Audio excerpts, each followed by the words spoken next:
despre poveste începe cu a fost odată, așa că și povestea mea nu face excepție și voi spune că a fost odată o grecoaică harnică și bună, care m-a crescut și mi-a insuflat dragostea pentru cultura elenă, m-a învățat să fiu un adevărat grec. Ea, sau bunica, pentru că despre ea este vorba, a fost cea care mi-a influențat viața în sensul cel mai frumos, lucru pentru care îi sunt recunoscător și acum. În urmă cu 14 ani, însoțit de EACA, am pășit pentru prima oară în cadrul comunității elene, comunitate despre care nu știam prea multe la acel moment. Vă pot spune că am venit cu mare drag și cu dorința de a învăța limba greacă și cât mai multe despre cultura elenă. În scurt timp am început cursurile de limbă greacă de la profesorul Christos Zguridis, profesorul de la care am aflat despre dansurile tradiționale grecești care se desfășurau în cadrul comunității. Deși până la vârsta de 19 ani nu participasem la niciun curs de dans, știu că atunci eram extrem de hotărât să învăț să dansez grecește, mai ales că mă simțeam obligat față de originele mele grecești și față de tot ceea ce mă învățase bunica în copilărie. Dar începutul, ca orice început, nu a fost ușor deloc, cum la vremea aceea existau casetofoane și muzica nu putea fi împrumutată cu ușurință. Trebuie să recunosc că mi-a fost destul de greu să învăț pașii de dans, tocmai pentru că nu aveam muzica acasă și trebuia să fiu atent la repetiții, să rețin linia melodică ca să o pot fredona acasă pentru a putea repeta și învăța pașii de dans pe care îi știau cei avansați.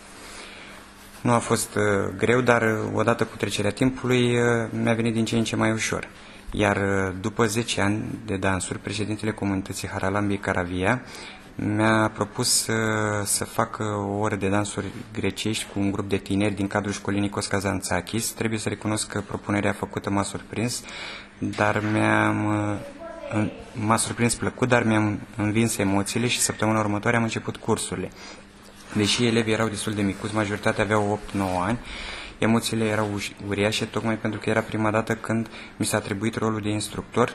Treptat am reușit să învăț primii pași de dans, așa cum se începuse și cu mine, și pentru elevii mei începutul a fost mai greu, dar treptat pașii veneau și se legau de la sine în coreografii din ce în ce mai complicate, iar cum tinerii absorbi informația ca un burete, nu a fost destul de greu și rezultatele au început să apară. În 2014, când am fost propus să fiu instructor la cele două ansambluri Zorba și Parnasos, pot spune că atunci a fost momentul în care am realizat că nu mai sunt un simplu dansator care face acest lucru doar de plăcere, ci că începând din acel moment, misiunea mea era să învăț lumea să danseze și să transmit dansurile în forma lor autentică și să cultiv în inimile tuturor dragostea față de dansurile grecești. În 2015 am format un nou ansamblu de dansuri, Cleftes, de data asta un ansamblu de adulți, pentru a întări ideea că tradițiile, valorile se transmit din generație în generație, din tată în fiu, și totodată părinții pot fi un exemplu pentru propriilor copii.